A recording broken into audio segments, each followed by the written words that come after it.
Hello friends, कैसे हैं आप लोग। हाँ जी बेटे, ये वीडियो हमारा पेपर रिव्यू के रिगार्डिंग है बेटे। मैं आपको इस वीडियो में पेपर रिव्यू करके दे रहा हूँ। कौन सा paper sir? CA inter advance accounts सितंबर 24 एग्जाम्स का पेपर बेटे। और ये पेपर कल हुआ है, मतलब 12 सितंबर को। आज मैं 13 सितंबर को वीडियो रिकॉर्ड कर रहा हूँ और कल बच्चे पेपर दे के आए हैं। फॉर्मेट सबको पता है, 30 मार्क्स का एमसीक्यू, 70 मार्क्स का डिस्क्रिप्टिव। अब जो बच्चे पेपर दे के आए हैं वो तो अगले पेपर्स की तैयारी में बिजी हैं, पर जिन बच्चों के पेपर आगे हैं उन्होंने व्हाट्सएप कर करके परेशान कर दिया, सर पेपर का रिव्यू दो, बताओ कैसा था पेपर, क्या क्या क्वेश्चंस थे, आप एक बार रिव्यू डाल दो। तो मैंने सोचा चलो रिव्यू दे देता हूँ। जिन बच्चों के एग्जाम्स अभी चल रहे हैं वो रिव्यू से दूर रहें, क्योंकि अगर कोई क्वेश्चन उनको पता लगा कि उनका गलत हो गया तो अगले पेपर की तैयारी पे असर पड़ सकता है। मैं उन बच्चों को बिल्कुल रेकमेंड नहीं करता जिनके पेपर अभी चल रहे हैं वो इस रिव्यू को मत देखें, वो बाद में देखें जब पेपर आपके ओवर हो जाएंगे। और जिन बच्चों के अभी पेपर्स नहीं है, आगे हैं, वो इस रिव्यू को अभी देख सकते हैं। ये रिक्वेस्ट है बेटे, क्योंकि जिन बच्चों के पेपर अभी चल रहे हैं उनको रिव्यू देखने से नुकसान ही होगा। हो सकता है आपके आंसर सही हो सकता है किसी जगह मिस्टेक हो, तो फिर वो डिस्टर्ब कर देती है वो चीज, इसलिए मैं आपको बोल रहा हूं। हाँ जी, कैसा था पेपर? पेपर तो ठीक था। मुझे तो कोई क्वेश्चन ऐसा नजर आया नहीं जो हमने क्लास बुक में या क्लास में डिस्कस ना किया हो। कोई ऐसा पॉइंट, ऐसा कॉन्सेप्ट मुझे नजर नहीं आया जो हमने क्लास में डिस्कस ना किया हो। तो मैं एमसीक्यू आपको डिस्कस कर देता हूं, आपको राइट ऑप्शन बता देता हूं कि एमसीक्यू में कौन सा ऑप्शन राइट है। और जो डिस्क्रिप्टिव क्वेश्चंस है, क्लास बुक का क्वेश्चन नंबर मेंशन कर देता हूं कि ये बड़ा क्वेश्चन हमने यहां पढ़ा था। पेपर का रिव्यू कंप्लीट हो जाएगा। तो मैं शुरू करने जा रहा हूं। ये हमारा बेटे पार्ट नंबर 1 है और ये केस 1 है। पार्ट 1 में 30 मार्क्स का एमसीक्यू है, पार्ट 2 में 70 मार्क्स का डिस्क्रिप्टिव पेपर है। मैं एमसीक्यू की बात कर रहा हूं, केस नंबर 1 पे खड़ा हूं। और इस केस में मेरे पास 31 मार्च 23, थोड़ा सा फोटो स्टेट कराते वक्त कट गया होगा, मैं आपको बता रहा हूं। ये आपको फाइनल अकाउंट्स गिवन है और ये 31 मार्च 23 के हैं। ठीक है जी। कैपिटल दे रखी है, प्रॉफिट एंड लॉस का डेबिट बैलेंस दे रखा है, पी एंड एल का डेबिट बैलेंस है, घंटी बज जानी चाहिए, इंटरनल रिकंस्ट्रक्शन की बात हो सकती है यहाँ, डिबेंचर्स हैं, लोन है, एडवांसेस हैं, प्रोविजन फॉर टैक्स है, प्लांट है, फर्नीचर है, इन्वेस्टमेंट है, डेटर्स एंड कैश है। सारी बात ठीक है। एडिशनल इंफॉर्मेशन में आते हैं। क्या कहते हैं एडिशनल में? 31 मार्च 23 बैलेंस शीट डेट को company decided to reconstruct the company for which necessary resolution was passed accordingly it was. मैंने तो आपको बताया था कि पी एंड एल का डेबिट बैलेंस है तो रिकंस्ट्रक्शन की बात करेगा ही करेगा। हम आगे इसके फर्स्ट पॉइंट में कहते हैं जी 9% डिबेंचर्स को सेटल कर दो और आप इन्हें शेयर दे दो। कोई बात नहीं, एंट्री पास हो जाएगी, debenture account debit to equity share capital. तो डिबेंचर की अमाउंट में और इक्विटी शेयर कैपिटल की अमाउंट में डिफरेंस देख लेंगे, रिडक्शन अकाउंट में डाल देंगे। क्योंकि शेयर तो आप 15,000 दे रहे हैं, 10 रुपए का एक दे रहे हैं, तो 150 के शेयर्स हैं, 1,50,000 के। डिबेंचर्स कितने के हैं? डिबेंचर्स आपके 2 लाख के हैं, तो 2 लाख की लाइबिलिटी 1.5 लाख में सेटल हो रही है, बाकी के 50,000 कैपिटल रिडक्शन अकाउंट में डाल देंगे। ये तो एमसीक्यू है, एंट्री तो मांगेगा ही नहीं, तो मैं एंट्री क्यों लिख के दूं कि debenture account debit to ESC to capital reduction. Entry का कोई मतलब नहीं बनता। पॉइंट पढ़ लिया, आगे बढ़ते हैं जरा एक बार और क्या कहता है। Equity share holders will give up 40% of their capital. Equity share holder 40% claim छोड़ देंगे। अगर ये 40% क्लेम छोड़ देंगे तो इसका 40% बनता कितना है? 2 लाख। 5 लाख रुपीज की कैपिटल में से 2 लाख रुपीज वो छोड़ने को तैयार है, तो फिर आपके पास बचेगा कितना? 3 लाख। 60% बच जाएगा। ठीक है, 5 लाख की कैपिटल है, मैं एंट्री पास कर लूंगा ESC debit to capital reduction. 2 lakh रुपए हटा देंगे, 3 लाख बच जाएंगे।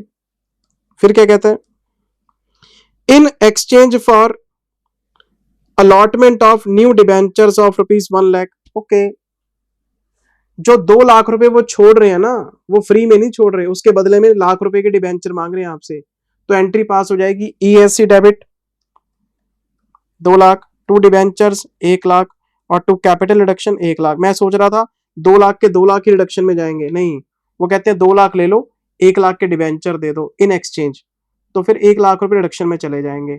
मैंने ये पॉइंट भी पढ़ लिया। अभी तक क्वेश्चन में हुआ क्या, अभी तक क्वेश्चन में 2 चीजें हुई हैं। पहला, डिबेंचर सेटल हो गए, शेयर दे दिए। दूसरा, 40% कैपिटल उड़ा दी, डिबेंचर इशू कर दिए।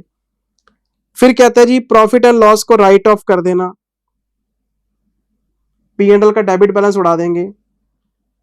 एक इक्विटी शेयर इशू कर देना, इक्विटी शेयर 1 लाख रुपए के इशू करने हैं, bank account debit to equity share capital. बार बार ESC आ रहा है, ये देखो 15,000 मतलब 1.5 लाख का तो प्लस हो गया, फिर 2 लाख का माइनस हो गया, फिर 1 लाख रुपए का फिर इशू हो गया। मतलब बार बार कैपिटल में चेंजेस आ रहे हैं, 2 बार इशू कर दिया, 1 बार कैंसिल कर दिया। पॉइंट मेरे दिमाग में है। अब ये तो MCQ पे डिपेंड करता है कि क्या मांगेगा आपसे। मैं अगले पेज पे जा रहा हूं, अभी तो ये पहला केस है, देखते हैं क्वेश्चन आगे क्या मांग रहा है आपसे। In addition to above the following information was also presented by the company 1 April. ये सारी इंफॉर्मेशन 1 अप्रैल की है। ओके, बैलेंस शीट डेट के बाद पहले दिन। इनको इंटरेस्ट मिला है एडवांसेस पे जो कि सप्लायर ऑफ गुड्स के हैं। ये इंफॉर्मेशन क्यों बता रहा है, इसमें आपसे MCQ में कैश फ्लो मांगी गई है, ऑपरेटिंग बताओ, इन्वेस्टिंग बताओ, फाइनेंसिंग बताओ, तो ये कैश फ्लो मांगेगा आपसे। और मैंने आपको बता रखा है कि अगर सप्लायर्स हैं तो ऑपरेटिंग नेचर है। शेयर कैपिटल और लोन इससे रिलेटेड फाइनेंसिंग में जाते, फिक्स्ड एसेट्स और इन्वेस्टमेंट इससे रिलेटेड इन्वेस्टिंग में आते हैं, और जो बिजनेस में हम लेन देन करते हैं वो सब ऑपरेटिंग में है। तो सप्लायर हो या कस्टमर हो, उसका जो ब्याज है ऑपरेटिंग नेचर का है। तो इन्होंने जो सप्लायर्स हैं, इन्होंने सप्लायर्स को एडवांस दे रखा था, उन्होंने एडवांस के ऊपर ब्याज दे दिया आपको, तो सप्लायर ऑफ गुड्स है ना, तो जो ब्याज आया है ये ऑपरेटिंग में प्लस हो जाएगा। टैक्सेशन लायबिलिटी सेटल्ड, ये भी ऑपरेटिंग में माइनस हो जाएगा। इनकम टैक्स पेड ऑपरेटिंग में आता है। और सबसे मजे की बात है, इस क्वेश्चन में इनडायरेक्ट मेथड लग नहीं सकता क्योंकि नेट प्रॉफिट मेरे पास है नहीं। ये नेट प्रॉफिट में प्लस माइनस नहीं होगा, ये तो सीधा कैश फ्लो लिखने हैं आपको, ये डायरेक्ट मेथड से लिख देंगे हम। एक 40,000 रुपीज का डेटर है तो ऑपरेटिंग है, इंसॉल्वेंट हो गया, 40% आपको मिल चुका है उसमें से, तो 40,000 का 40% ऑपरेटिंग में ले जाओ 16,000 रुपीज, 40,000 का 40% मिल गया, 16,000 रुपए चले जाएंगे, ये भी ऑपरेटिंग में। एक इनको डिविडेंड मिला है इन्वेस्टमेंट्स पे ₹1 पर शेयर के हिसाब से। मैं नंबर ऑफ शेयर देखता हूं, मेरी इन्वेस्टमेंट है 10,000 शेयर्स की, तो एक शेयर पे ₹1, 10,000 शेयर्स पे 10,000, तो अगर मुझे डिविडेंड मिलेगा तो इन्वेस्टिंग में जाएगा ये, तो इन्वेस्टिंग में मैं प्लस कर दूंगा 10,000 रुपीज। एक इन्होंने मशीन बेच दी है, 3,000 का लॉस हुआ है। अगर 15,000 की बुक वैल्यू है, 3,000 का लॉस है, सेलिंग प्राइस निकालना है, तो लॉस काट के 12,000 इन्वेस्टिंग में चले जाएंगे।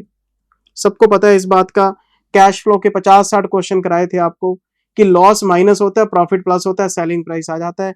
मैंने सारा क्वेश्चन पढ़ दिया एक बार, अब मुझे फटाफट से MCQ निपटाने हैं। मैं जब गया MCQ में, ये पहला MCQ है, 2 नंबर का MCQ है सर, मजाक नहीं है। कहते बताना जरा equity share capital internal reconstruction के बाद कितनी हो जाएगी। मैंने बोला था ना बार बार ESC आ रहा है, तो मेरे पास बैलेंस था 5 लाख रुपीज का, मैंने इसमें से माइनस कर दिया था 40% 2 लाख रुपीज। फिर मैंने न्यू इश्यू किया था 15,000 इंटू 10, एक मैंने न्यू इश्यू किया था 1 लाख रुपीज का, लगाना जरा टोटल 3, 3, 4.5, 5.5 लाख रुपए। केस आपके ध्यान में है, 3 बार चेंजेस आए थे, ढूंढो। ये रहा जी ऑप्शन सी, 5.5 लाख रुपए। मैं दूसरे एमसीक्यू में जा रहा हूं। कहता है जी बताना जरा ऑपरेटिंग एक्टिविटी में कैश फ्लो कितना है। ऑपरेटिंग एक्टिविटी का कैश फ्लो मांग रहे हैं, ये लो 3,000 रुपए पॉजिटिव, 14,000 रुपए नेगेटिव क्योंकि टैक्स जा रहा है, 16,000 रुपए पॉजिटिव क्योंकि डेटर से पैसा आ रहा है। 5 ही तो चीजें हैं, ये तीनों ऑपरेटिंग है और ये दोनों इन्वेस्टिंग है। तो इनका टोटल मारो जरा क्या है, 5,000 रुपए। 3 + 16 19 - 14 ढूंढो जरा, है 5,000, ये रहा जी। अगर कोई बच्चा ये बात बोले जी कैपिटल निकालनी नहीं आ रही, इंटरनल रिकंस्ट्रक्शन में सारे क्वेश्चंस में बैलेंस शीट बना के दी आपको, कैपिटल कैसे निकालते हैं पता नहीं कितनी बार प्रैक्टिस की होगी। कैश फ्लो के 50-60 क्वेश्चन कर रखे हैं, ये कोई क्वेश्चन है? 3 एक्टिविटीज ऑपरेटिंग है, 2 इन्वेस्टिंग है, प्लस माइनस करके बताना है। अब अगले एमसीक्यू में इन्वेस्टिंग मांग लेगा, इन्वेस्टिंग मांग लेगा तो ये लो 22,000 रुपए हैं, 10,000 का डिविडेंड आ रहा है, 12,000 सेल ऑफ एसेट से आ रहे हैं, 22,000 ये लो। मैं अगले एमसीक्यू में जा रहा हूं, ये रहा अगला एमसीक्यू। मुझे कह रहा है जी कैश फ्रॉम इन्वेस्टिंग बताना, ये रहा 22, डी ऑप्शन है सर। फिर मुझे कह रहा है what is the amount of closing cash and cash equivalent 1 अप्रैल। इतने सारे प्लस माइनस हुए हैं तो आपको कैश एंड कैश इक्विवेलेंट निकालना है और वो भी 1 अप्रैल को। कोई बात नहीं, मैं बैलेंस शीट में गया, मेरे पास कैश पड़ा कितना है 65,500, मैं यहां लिख लेता हूं, एमसीक्यू है ना, 65,500 का ओपनिंग बैलेंस है। मैं एडिशनल में गया, इसमें कोई कैश नहीं है, इसमें कोई कैश नहीं है, इसमें कोई कैश नहीं है, ये रहा कैश। 1 लाख रुपए की कैपिटल इश्यू किया आपने, 1 लाख रुपए की कैपिटल इश्यू किया आपने। ऑपरेटिंग एक्टिविटीज अभी अभी तो वर्किंग बना के आए, शायद 5,000 था, और इन्वेस्टिंग में कितना था 22 था। ये पैसा आया आपके पास, मैंने इसको प्लस कर दिया, 65,500 प्लस 1 लाख प्लस 27,000, ये आ गया 192,500। ये आपका कैश फ्लो हो गया। एक तरह से क्या हुआ, ऑपरेटिंग, इन्वेस्टिंग, फाइनेंसिंग, ये ओपनिंग बैलेंस है, क्लोजिंग आ गया, कैश फ्लो बनवा दी इसने आपसे। तो 192,500 ढूंढो है क्या, ये लो बी ऑप्शन, मैंने मार दिया टिक इसके ऊपर।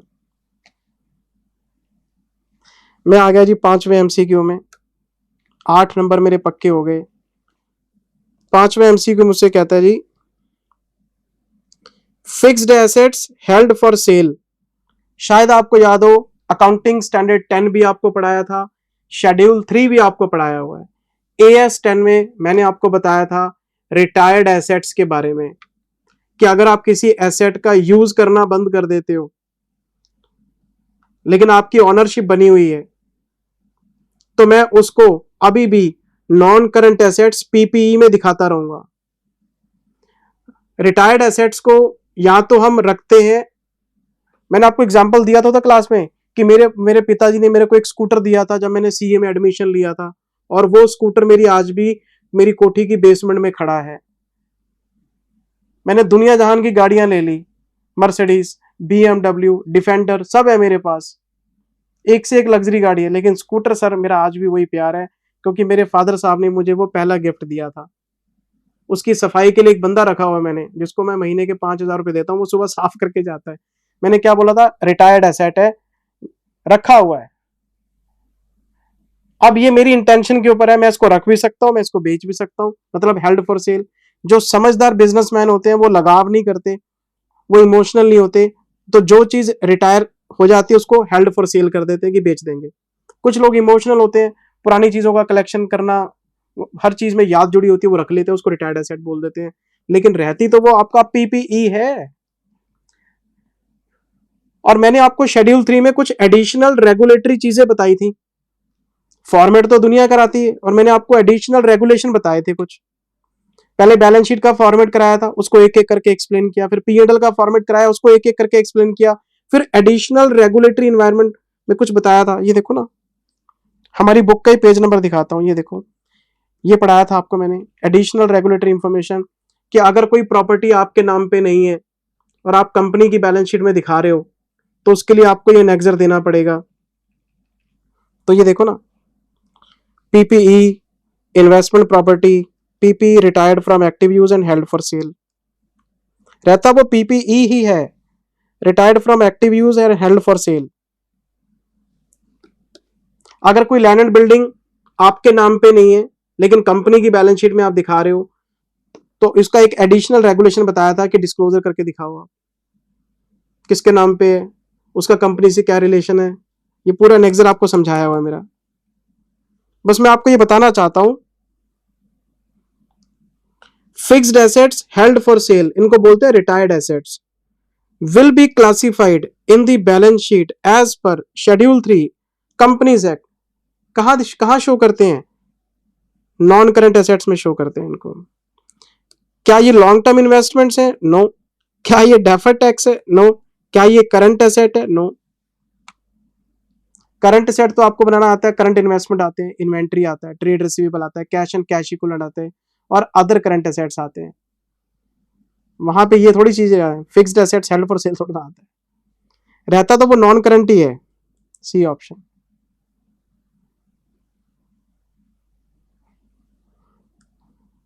अच्छा जी, ये 5 एमसीक्यू हो गए।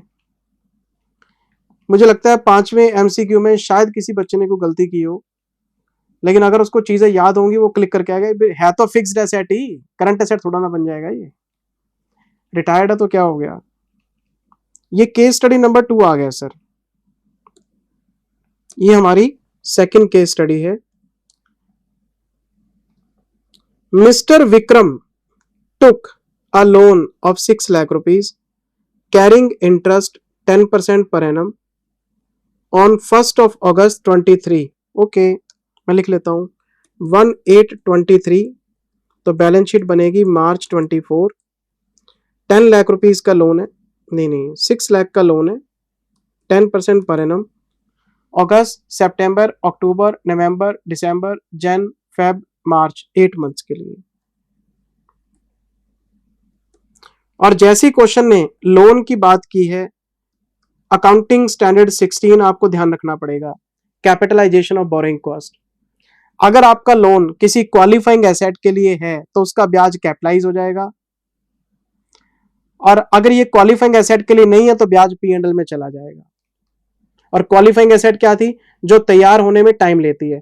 Qualifying asset is an asset that takes substantial period of time to get ready for its intended use और सेल। और सब्सटेंशियल पीरियड का मतलब क्या था? Period of 12 months, but longer और शॉर्टर पीरियड में ऑल्सो भी justifiable based on the circumstances. सब लिखवाया हुआ है आपकी कॉपी में, सब कराया हुआ है बेटे। क्वेश्चन आगे बढ़ते हैं जरा। लेकिन एक बात मुझे और समझने की जरूरत है कि मेरा जो करंट ईयर है ना बेटे, वो बनता है 23-24। ये मेरा करंट ईयर है क्योंकि 23-24 है ये, ठीक है। टू परचेज रॉ मटेरियल, लो कर लो बात, मटेरियल खरीदने के लिए लोन ले रखा है तो फिर ये तो नॉन क्वालिफाइंग हो गया। मटेरियल खरीदने के लिए लोन लोगे तो AS2 कहता है ब्याज कैपिटलाइज नहीं होता। अगर कोई इन्वेंट्री तैयार होने में टाइम लेती है तो वो क्वालिफाइंग हो सकती है। आपने तो मटेरियल के लिए लोन ले लिया। चलो आगे पढ़ते हैं जरा, मटेरियल का क्या करेंगे देखते हैं। He purchased 4000 units of raw material at the rate of 125 per unit. इन्होंने 4000 यूनिट्स 125 के हिसाब से, वाकई में 6 लाख के बनते हैं क्या? ये तो 5 लाख के बनते हैं, ठीक है कोई बात नहीं। इन्होंने 4000 यूनिट 125 के हिसाब से इन्होंने खरीदे हैं। लोन कितना है? लोन है 6 लाख का। मटेरियल कितने का खरीदा? 5 लाख का। 1 लाख का ब्याज वो तो वैसे भी P&L में जाना है। मटेरियल देख लेंगे कहां यूज होता है। अभी मैंने लिख लिया 4000 इंटू 125। आगे चलते हैं। Replacement cost of raw material on 31 March 24 100 per unit. ये आपको रॉ मटेरियल का NRV बता रहा है 100 रुपए का, और इसकी कॉस्ट कितनी है? कॉस्ट है 125। सारे बच्चों के दिमाग में घंटी बजनी चाहिए कि रॉ मटेरियल की जब हम वैल्यूएशन करने की बात करते हैं तो raw material is held for consumption but not for sale. तो मैंने आपको बताया था कि रॉ मटेरियल की जो वैल्यूएशन है वो फिनिश्ड गुड्स पे डिपेंड करती है। अगर फिनिश्ड गुड्स कॉस्ट पे हैं तो सीधा कॉस्ट पे आ जाएगा, फिनिश्ड गुड्स एनआरवी पे हैं तो हम प्रिंसिपल लगाएंगे। तो फिनिश्ड गुड्स देखने पड़ेंगे। मैं मटेरियल की वैल्यूएशन अभी नहीं बता सकता आपको, लेकिन मुझे पता है 100 रुपए की वैल्यू है इसकी, 125 रुपए की कॉस्ट है। मैं आगे चलता हूं। आगे मुझे क्वेश्चन कहता है जी,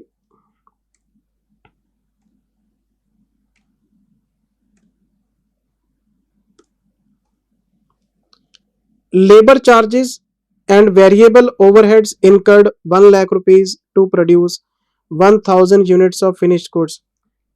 इन्होंने 1 लाख रुपए लगा दिए हैं कन्वर्जन कॉस्ट पे, वेजीज आ गए, फैक्ट्री ओवरहेड्स आ गए, फिनिश्ड गुड्स बन गए।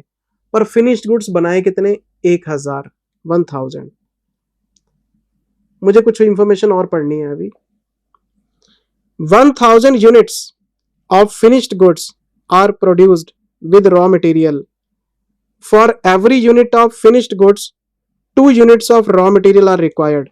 क्वेश्चन ने बता दिया अगर फिनिश्ड गुड्स के 1000 यूनिट्स हैं तो आपने एक यूनिट को बनाने के लिए रॉ मटेरियल के 2 यूनिट कंज्यूम किए हैं। अगर 1000 यूनिट्स फिनिश्ड गुड्स के हैं तो 2000 रॉ मटेरियल के होंगे।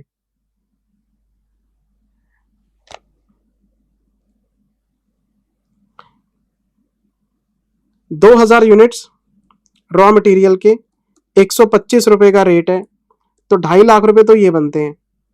एक आपने लेबर और एक्सपेंसेस अभी खर्च किए हैं 90,000 रुपए के, ये लो ये 1 लाख रुपए, सॉरी नॉट 90,000, 1 लाख रुपीज। मेरी टोटल कॉस्ट कितनी बनती है? 350 पर यूनिट कॉस्ट।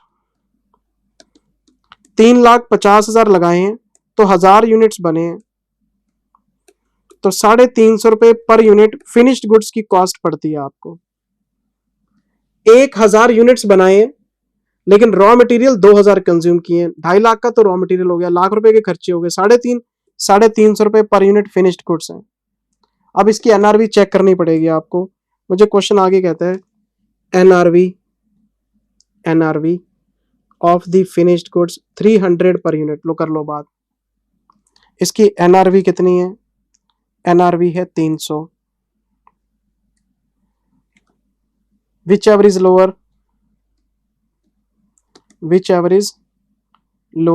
300, जो भी दोनों में से कम है। इस बात से बिल्कुल क्लियर हो गया कि फिनिश्ड गुड्स की वैल्यूएशन एनआरवी पे होगी। अगर फिनिश्ड गुड्स एनआरवी पे हैं तो रॉ मटेरियल पे भी कौन सा प्रिंसिपल लगेगा? कॉस्ट और NRV which ever is lower. मैंने आपको साफ साफ बताया था कि शॉर्टकट नहीं लेना कि ये एनआरवी पे है तो ये भी एनआरवी पे, नहीं। अगर फिनिश्ड गुड्स एनआरवी पे हैं तो मटेरियल पे प्रिंसिपल लगाएंगे। भाई साहब आगे चलते हैं एक बार। ऑल दी फिनिश्ड गुड्स, 1000 के 1000 यूनिट्स, 1000 यूनिट्स, सारे के सारे finished goods, 1000 finished goods produced are lying stock 31 March. तो कर लो बात, मेरे पास 1000 यूनिट्स हैं और 300 के हिसाब से 3 लाख रुपए इसकी वैल्यूएशन हो गई।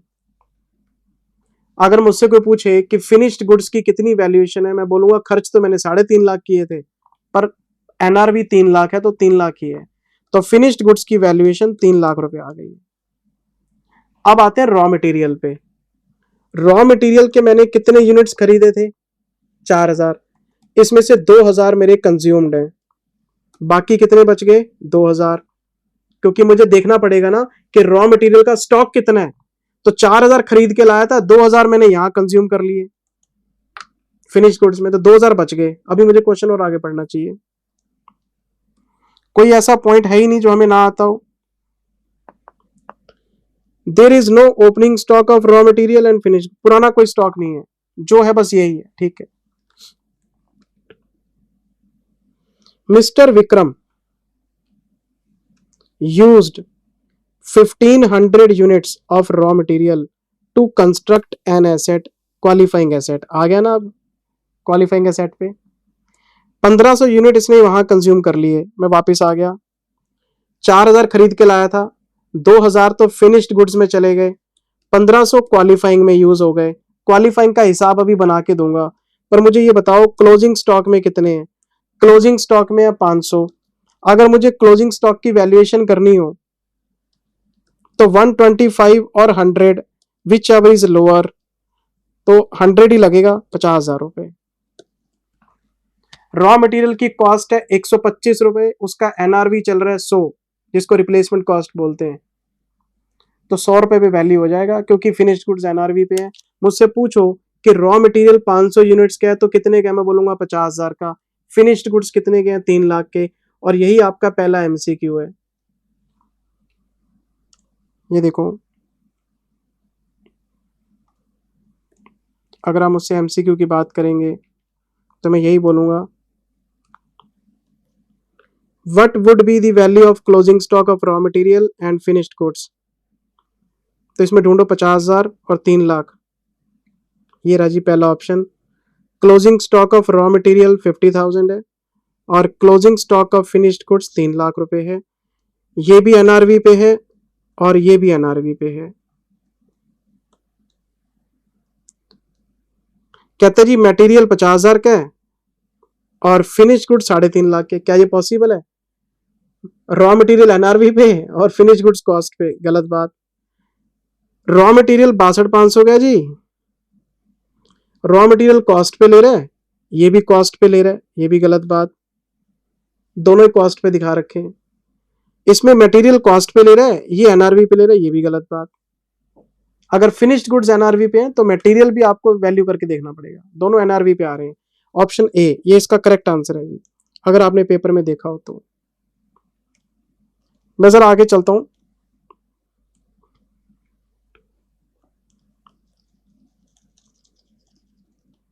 मुझे क्वेश्चन कहता था, मैंने 1500 यूनिट यूज की हैं मटेरियल के, मैं एक हिसाब बनाता हूं, तो 1500 इंटू 125, मैं क्वालिफाइंग एसेट्स का हिसाब बना रहा हूं।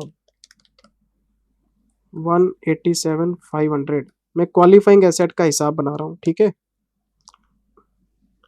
Labour and other overheads incurred on construction of asset are 90,000। लो जी, मेरे एक्सपेंसेस हो गए हैं 90,000 के, बहुत बढ़िया। आगे, mister Vikram also paid 15,000 to install the asset.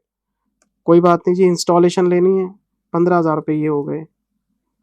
अब एक बात ये है कि क्वालिफाइंग पे ब्याज भी तो लेना पड़ेगा,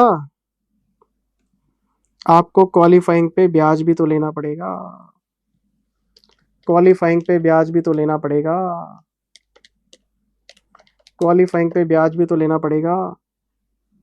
1500 यूनिट 125 के हिसाब से ये रॉ मटेरियल है, रॉ मटेरियल के लिए आपने लोन लिया था, तो जितना पैसा आप क्वालिफाइंग में लगाओगे उतना ब्याज तो बनता ही है। तो 187,500 आपने मटेरियल यूज किया है, इसी के लिए आपने लोन ले रखा है, तो सारा ब्याज तो कैपिटलाइज हो नहीं सकता, लेकिन क्वालिफाइंग का हो सकता है। तो मैंने क्या किया, 187,500 इसका 10% और इसका 8/12, 12,500 रुपये मैंने इसका लगाया टोटल। 90,000 फिर 15,000 फिर 12,500, 3,05,000 ये क्वालिफाइंग एसेट की कॉस्ट बनती है।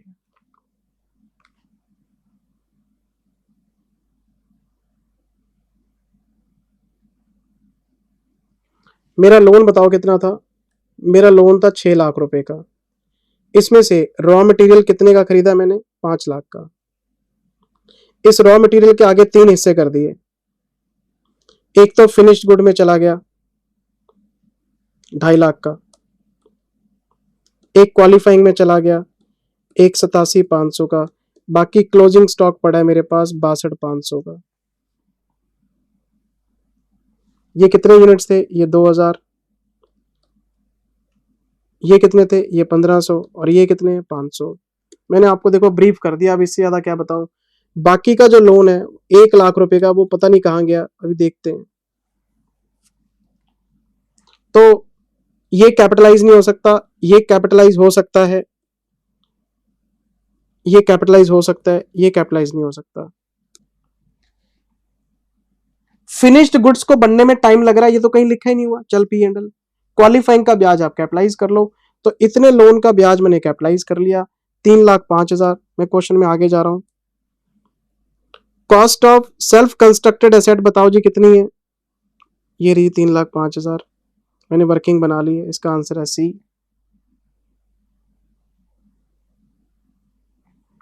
अच्छा, मुझे एक बात बताओ, मुझे एक बात बताओ, 6 लाख रुपए का लोन था, 10% इसका रेट था, 8 महीने का ब्याज बनता कितना है? ये बनता है 40,000 रुपए। आपने कितना कैपिटलाइज किया अभी? आपने कैपिटलाइज किया है 12,500, जो क्वालिफाइंग एसेट के लिए था। ब्याज सिर्फ क्वालिफाइंग में कैपिटलाइज हो सकता है, मानते हो ना आप? तो 40,000 का ब्याज है, इसमें से 12,500 क्वालिफाइंग में चला गया और कैपिटलाइज हो गया, तो बाकी कितना बचा? 27,500। तो जो इंटरेस्ट आप कैपिटलाइज नहीं कर पाते वो कहां जाता है? वो पी एंड एल में जाता है। AS 16 में इंटरेस्ट की अकाउंटिंग में ये सीखा तो था कि जो कैपिटलाइज कर सकते हो कर लो, बाकी पी एंड एल में डाल दो। तो ये भी इन्होंने क्वेश्चन बना रखा है, ये देखो, ये देखो क्वेश्चन बना रखा है इन्होंने। As per AS 16 what will be the amount of interest to be capitalize, कितना कैपिटलाइज करोगे और कितना ब्याज प्रॉफिट एंड लॉस में जाएगा?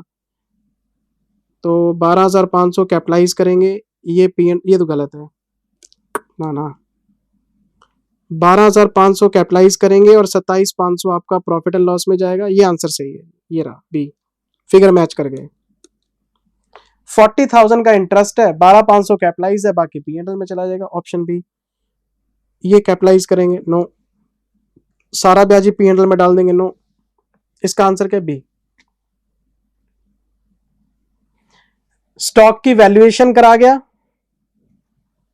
इंटरेस्ट कैपिटलाइज करा गया। आप इस क्वेश्चन में देखो 3 AS लग गए, AS 2 लग गया, AS 10 लग गया सेल्फ कंस्ट्रक्शन वाला, और AS 16 भी लग गया। कितना कैपिटलाइज, कितना पी एंड एल। हरकतें देख लो आप इसकी। अब आप, जिस बच्चे ने अकाउंटिंग स्टैंडर्ड डिटेल में नहीं पढ़े और मौके पे क्लिक नहीं कर रहे, वो कैसे पेपर करेगा? इन्होंने पता आपका सिलेबस कैसे बना दिया बेटे, कि बच्चा इंटर में अपने आप को टेस्ट कर ले कि वो CA कर सकता है कि नहीं कर सकता। पहली बात तो ये है, कुछ भी नामुमकिन नहीं है। अगर बच्चा ये ठान ले कि यार है ही कुछ नहीं करना है, फिर तो हो जाएगा। मतलब नॉन सीरियस बच्चा CA में पास नहीं हो सकता सर। जो बच्चा सीरियस है वो पास हो जाएगा, क्योंकि वो सिलेबस को ढंग से पढ़ेगा, याद रखेगा, रिवाइज करेगा, दिमाग में चीजों को रख। एक जगह पे मल्टीपल AS लग रहे हैं सर, CA वाली बात हो गई। एक चार्टर्ड अकाउंटेंट के बराबर दिमाग चाहिए इंटर में भी। अब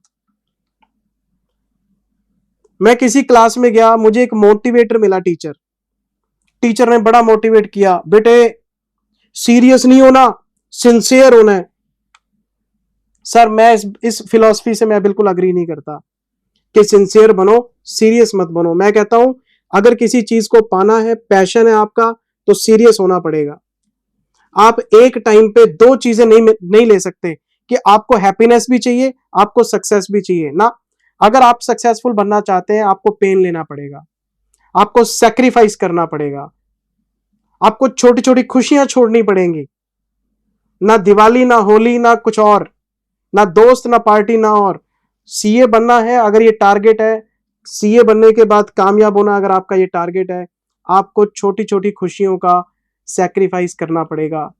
सोशल मीडिया से मैं ये नहीं बोलूंगा कट ऑफ हो जाओ, लेकिन टाइम मैनेज करना पड़ेगा, दोस्तों का टाइम मैनेज करना पड़ेगा, बहुत कुछ छोड़ना पड़ेगा। सिंसियर बनो, सीरियस मत बनो। सीरियस बनो, ये बेकार की थ्योरी है। सीरियस होगे तो चीजें ढंग से पढ़ोगे और आपके दिमाग में ये सिलेबस अब बच्चों का खेल नहीं रह गया सर। 140 करोड़ की आबादी में से अगर 1,40,000 में आना है ना, CA है ही कितने, 1.5 लाख के आसपास होंगे इंडिया में। 150 करोड़ से 1.5 लाख में आना है, सीरियस तो होना ही पड़ेगा। कमाल करते हो आप। आप एक कंपनी के फाइनेंशियल डॉक्टर बनने वाले हो, कंपनी की फाइनेंशियल हेल्थ आपके हाथ में है, सीरियस कैसे नहीं होंगे बताओ। मैं हैरान हो जाता हूँ ऐसी बच्चों को खुश करने वाली बातें ना, अपने को नहीं आती, पढ़ना पड़ेगा सर, टाइम देना पड़ेगा आपको, अपने आप को दर्द देना पड़ेगा सर, पेन लेना पड़ेगा आपको। कौन सा केस रह गया? 9 हो गया, 8 हो गया, 7 हो गया, 6 रह गया एक, लो। Mister Vikram used balance of loan. अरे हाँ, मैंने अभी अभी अभी एक पिक्चर बनाई थी भाई साहब, अभी अभी एक पिक्चर बनाई थी, अभी अभी एक पिक्चर बनाई थी। ये रहा 1 लाख रुपए का लोन बैलेंस वाला। अब ये इसकी कहानी सुना रहा है आपको, इसको छोड़ा नहीं इसने। अच्छा, मैं तो सोच रहा था भूल गया कहीं। देखो क्या कहता है question. Mister Vikram used balance of loan of ₹1 lakh to invest in equity shares of P. 1 lakh रुपए का लोन लेके इक्विटी शेयर में लगा दिया। कितना सियाना आदमी है। उधर से लोन का ब्याज भरेगा, उधर इक्विटी शेयर की मार्केट वैल्यू गिरेगी, प्रिंसिपल भी कम हो जाएगा। मतलब लोन लेके रिस्की इन्वेस्टमेंट। लगता है यूट्यूब के ऊपर ज्यादा मोटिवेशन ले लिया इसने। मैंने सर एक पिक्चर देखी थी वायरल होती हुई, बड़ी बहुत बड़ा मैसेज था उसके अंदर। वो एक मंकी अपने हाथ में डंडा लेके एक सोए हुए शेर को मारने जा रहा था, और उसके ऊपर लिखा हुआ था after taking motivation session. Sir motivation एक हद तक काम करता है, लेकिन ओवर मोटिवेट होना एक तरह से आपको नुकसान पहुंचाएगा। कहानियां सुन के बैटरी तो चार्ज हो जाती है, इसने ये किया, इसने ये किया, इसने, उसका संघर्ष आप समझो तो मोटिवेशन है। पीछे बैकग्राउंड में म्यूजिक बजा के, आंसू गिरा के, ये बातें वो बातें सब बेकार की चीजें सर। अगर आप किसी आदमी का संघर्ष फील करते हैं तो वो मोटिवेशन है। क्या अगर उस आदमी ने वो सक्सेस पाई है तो उसकी जर्नी कैसी रही होगी, उसको फील करने वाली बात है, म्यूजिक सुन के नाचने वाली बात नहीं है ये। 1 लाख रुपए का लोन लेके इक्विटी शेयर ले लिए, क्या बात है। और इक्विटी शेयर क्वालिफाइंग नहीं होते, ब्याज कैपिटलाइज नहीं हो सकता, ये बात आपको पता है ना, लिखवाई थी A16 में। He purchased 9,000 equity share, face value 10। 90,000 की फेस वैल्यू के शेयर लिए 1 लाख रुपए के, ठीक है कोई बात नहीं। कब खरीदे? 25 मार्च 2024 को। ओके, 1/4/23 से लेके 31 मार्च 24, और इसने शेयर खरीदे हैं 25 मार्च 24 को। सीधी सीधी बात, बैलेंस शीट बनने के 6 दिन पहले, 31 मार्च को तो बैलेंस शीट ही बन जाएगी, 25 मार्च को मैं शेयर ले रहा हूं, 6 दिन पहले। मैं क्वेश्चन आगे पढ़ता हूं। दीपी लिमिटेड, ये कौन सी कंपनी है जिसके शेयर विक्रम ने खरीदे हैं? इन्होंने डिक्लेयर किया है और पे किया है dividend eight the rate of 20%। Company ने डिविडेंड बांट दिया 20%। 10 रुपए की फेस वैल्यू, 20% रेट है, 10 रुपीज की फेस वैल्यू, क्योंकि डिविडेंड मिलता फेस वैल्यू पे ही है। 10 इंटू 20, 2 रुपए पर शेयर। तो 2 रुपए पर शेयर के हिसाब से 18,000 रुपए का डिविडेंड आ गया आपके पास। कंपनी पे करेगी तो इन्वेस्टर को मिलेगा। ऑन 30 मार्च, मुझे बताना बेटे मैंने शेयर खरीदे कब है? मैंने शेयर खरीदे हैं 25 मार्च को, और डिविडेंड 30 मार्च को। मैंने अकाउंटिंग स्टैंडर्ड 13 की क्लास में बार बार एक बात बोली थी कि अगर करंट ईयर में डिविडेंड पे होगा तो प्रीवियस ईयर के लिए, करंट ईयर में डिविडेंड पे होगा तो प्रीवियस ईयर के लिए, और प्रीवियस ईयर में आपके पास शेयर होते नहीं। शेयर तो मैंने इसी साल खरीदे हैं, डिविडेंड पिछले साल का है, तो प्री एक्विजिशन डिविडेंड कॉस्ट में एडजस्ट होगा। मैंने 1 लाख रुपए के शेयर खरीदे, 18,000 का डिविडेंड आ गया, तो मेरी कैरिंग अमाउंट 82,000 की होगी। मैं 18,000 का डिविडेंड P&L में लेके नहीं जाऊंगा, क्योंकि डिविडेंड तो होता है प्रीवियस ईयर के लिए, प्री एक्विजिशन डिविडेंड कॉस्ट में एडजस्ट करूंगा, और लिखा भी हुआ है प्रीवियस ईयर।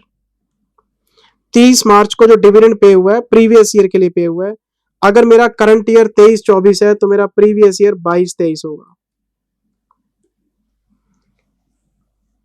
लेकिन इनसे गलती हो गई सर, इनसे गलती हो गई। मुझे ऐसा लगता है कि क्वेश्चन में गलती है, क्योंकि इन्होंने जो प्रीवियस ईयर है उसको 23-24 लिख दिया। अगर मैं 23-24 में खड़ा हूं तो 23-24 प्रीवियस कैसे हो जाएगा? एक तरफ कह रहे हैं प्रीवियस ईयर और एक तरफ कह रहे हैं 23-24। मुझे लगता है सर साल मिसप्रिंट है यहाँ पे 22-23 होना चाहिए था। अगर मैं 23-24 में खड़ा हूं तो मैं 23-24 को प्रीवियस ईयर थोड़ा ना बोलूंगा, पिछले साल को बोलूंगा। तो चलो मैं इसकी गलती को नजरअंदाज करके मैं इसको मार्क करता हूं, मैं इसको मार्क करता हूं। मैं अजम्पशन ले रहा हूं कि प्रीवियस ईयर है, मेरी अजम्पशन है सर ये। मैं अज्यूम करके चल रहा हूं कि ये पीरियड गलत लिखा होगा, क्योंकि प्रीवियस ईयर है, डिविडेंड पे हो रहा है प्रीवियस ईयर के लिए, तो मैं इसको प्री एक्विजिशन मानूंगा। मुझे लगता है कि इसमें सर इंस्टीट्यूट को थोड़ा सोचना चाहिए कि क्या कर रहे हैं। मेरी जो कैरिंग अमाउंट है वो 82,000 आएगी, क्योंकि मैंने शेयर खरीदे थे 1 लाख के, 18,000 का डिविडेंड है तो 82,000 बनता है। And the dividend is deducted from the cost of investment. इसका ऑप्शन है डी। और मेरी अजम्पशन है कि साल गलत प्रिंटेड है, क्योंकि प्रीवियस ईयर तो आपका 22-23 होना चाहिए, 23-24 में तो खड़े ही हैं हम, वो प्रीवियस ईयर कैसे हो जाएगा? करंट ईयर में खड़े हो गए, मैं करंट ईयर को प्रीवियस ईयर कैसे बोल सकता हूँ यार, बताओ। तो मैंने देख लिया कि प्रीवियस ईयर का डिविडेंड है, कॉन्सेप्ट मेरे को आता है कि करंट ईयर में डिविडेंड पे होगा तो प्रीवियस। इंटरिम लिखा नहीं हुआ, मैं इंटरिम क्यों मानूं? मैं तो पिछले साल का ही मानूंगा, प्री एक्विजिशन मान के कॉस्ट में एडजस्ट करूंगा, काम खत्म हो गया। मैं आगे चलता हूँ। ये सारे एमसीक्यू मैंने आपको करा दिए हैं, ये आपके पेपर में आए हैं। ये केस नंबर 3 है। लो जी सर, केस नंबर 3 में खड़ा हूं। ये अकाउंटिंग स्टैंडर्ड 9 का क्वेश्चन है, रेवेन्यू रिकॉग्निशन का। देखते हैं। K limited sold goods of 22 lakhs to mister Ravi Kumar. 22 lakh का माल बेचा इन्होंने। कब बेचा है? 1 फरवरी को, 1 फरवरी को, ठीक है, बैलेंस शीट बनने से 2 महीने पहले। But at the request of buyer, किसकी रिक्वेस्ट पे? बायर की रिक्वेस्ट पे। ये जो गुड्स हैं ये हमने नेक्स्ट ईयर डिलीवर करे हैं, मार्च के बाद अप्रैल में। तो डिलीवरी जो पेंडिंग थी वो किसकी रिक्वेस्ट पे थी? बायर की रिक्वेस्ट पे। तो बायर की रिक्वेस्ट पे तो माल फिर हम सेल मान ही लेते हैं। एक्सेप्शन आपको क्लास में बताई थी। अगर बायर कहता है जी माल रोक लो, हम तो डिलीवर कर चुके, उसकी रिक्वेस्ट पे पड़ा है, एक्सेप्शन लगेगी यहाँ पे। तो क्या मैं रेवेन्यू रिकॉर्ड कर सकता हूँ? यस, आप 22 लाख रुपए का रेवेन्यू रिकॉर्ड कर सकते हैं। K limited also sold 2 lakh rupees goods on approval basis on 1 Jan 24। 1 जनवरी 24 को अप्रूवल बेसिस पे गुड्स भेजे, ठीक है। 2 शीतल एंटरप्राइजेस, बहुत बढ़िया। The period of approval is 3 months, जनवरी फरवरी मार्च, 31 मार्च तक तो पता लग ही जाएगा। After which they were considered sold. अगर 3 महीने तक उसने अप्रूवल नहीं भी दिया तो हम ये मान लेंगे अप्रूवल आ गया, सेल हो गई। 3 महीने में बता दे, रखना है कि वापस करना है। 3 महीने में नहीं बताएगा, माल तू रख लियो, सेल हो गया। Buyer sent disapproval for 25% goods. अगर उसने 25% का डिसअप्रूवल दे दिया है तो 2 लाख रुपए में से अगर मैं 25% को हटा देता हूं तो 1.5 लाख रुपए बचते हैं। अगर 25% का डिसअप्रूवल आ गया तो फिर 75% का अप्रूवल आ गया होगा। एक बार आगे बढ़ते हैं। Approval for 50% of the goods till 31 मार्च। 25% उसने मना कर दिए, 50% का अप्रूवल दे दिया, अब रह गए बाकी के 25%।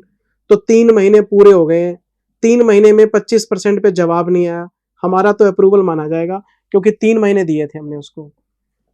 तो अगर वो डिसअप्रूव नहीं करता, वो भी अप्रूव्ड ही है, तो 1.5 लाख रुपए की सेल मैं ये मान लूंगा। तो अगर मुझसे पूछे कि सेल कितनी है, तो 22 लाख की सेल तो यहाँ है, 1.5 लाख की सेल यहाँ है, 23.5 आंसर आ गया। बस 25% जो डिसअप्रूव है वो हटा दो, बाकी सेल है आपकी, चाहे वो अप्रूवल दे चाहे ना दे। 3 महीने हो गए जी। तो ये देखो, ये आपका इसमें इन्होंने एमसीक्यू बनाया बेटे, बच्चों वाली बातें करते हैं हमारे साथ।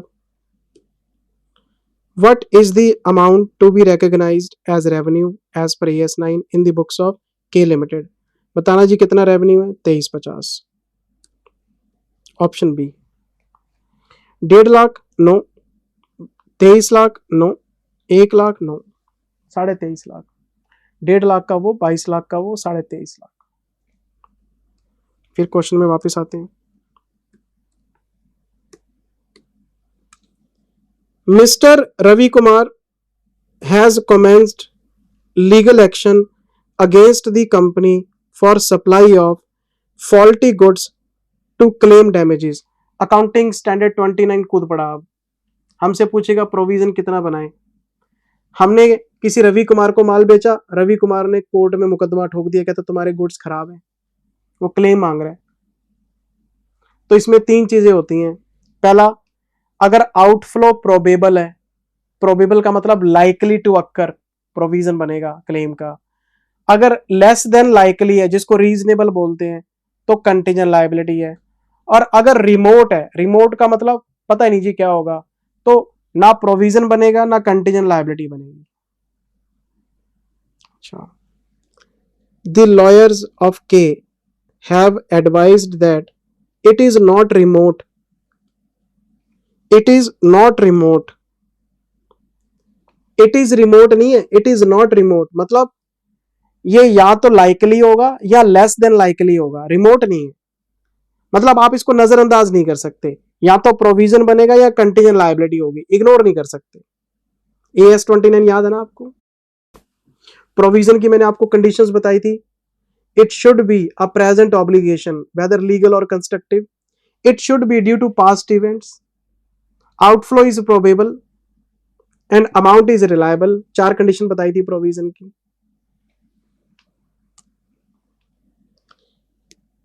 Resources may be required to settle the claim. क्या वर्ड यूज कर रहे हैं? May be. मे बी का मतलब रीजनेबल है ये। अगर ये लिखा होता क्लेम विल बी पेबल तो सर्टेन हो जाता, मैं प्रोविजन बना देता। तो क्लेम ना तो रिमोट है ना प्रोबेबल है, मे बी है, जा भी सकता है नहीं भी जा सकता, तो मैं इसको कंटीजेंट लायबिलिटी मानूंगा। लेस देन लाइकली की कैटेगरी में आता है ये। लीगल कॉस्ट, वकील का खर्चा, वकील का खर्चा तो पक्का ही है, ये तो आपको देना ही पड़ेगा। आप केस हारो आप जीतो, इसका प्रोविजन तो कंफर्म है, वकील के पैसे तो देने पड़ेंगे आपको। Legal cost to be incurred irrespective of the outcome, मतलब मैं तो कह ही रहा हूं केस का कोई मर्जी रिजल्ट हो, वकील के पैसे लगेंगे। 45,000 रुपए तो ये हैं। Settlement amount if the claim is required to be paid 5 lakh. क्या लिखा हुआ है? अगर क्लेम गया, इफ इज रिक्वायर्ड, कंफर्म नहीं है कि जाएगा, अगर गया तो 5 लाख होंगे। प्रोविजंस में ये नहीं कहता कि जाएगा तो ना ना, प्रोविजन में कहता है ये पैसा प्रोबेबल है, देना पड़ेगा, बनाओ प्रोविजन। यहां पे कह रहा है 5 लाख देने पड़ सकते हैं, अगर क्लेम आपकी फेवर में नहीं आता तो कंटीजेंट है। 45,000 रुपए का तो प्रोविजन बना दो और 5 लाख रुपए को कंटीजेंट लायबिलिटी शो कर दो, काम खत्म, पैसा आ जाओ। और ये क्वेश्चन हमारी क्लास बुक में भी है, AS29 में है, हमारी क्लास बुक में, आप चेक कर सकते हो। क्वेश्चन ये भी हमारी क्लास बुक में है, छोटे छोटे क्वेश्चन दे रखे हैं आपको मैंने। ढूंढो आंसर, क्वेश्चन में ढूंढो क्या है, कोई केस स्टडी है क्या इसके ऊपर। ये रहा sir. What will be the treatment of legal cost, provision बनेगा। क्लेम फॉर लीगल एक्शन, ये कंटीजेंट है। Create a provision and make a disclosure of contingent liability 5 lakh rupees. इसका आंसर है सी। क्या जी 545 का प्रोविजन? नो, 5 लाख अभी श्योर नहीं है, 45 तो कंफर्म है लीगल कॉस्ट के। 5 लाख का लीगल कॉस्ट कहां गई? 545 ना ना, लीगल कॉस्ट तो कंफर्म है, वो थोड़ा ना कंटीजेंट में जाएगी। ऑप्शन सी सही है बेटे इसका। मैं क्वेश्चन में वापस आता हूं।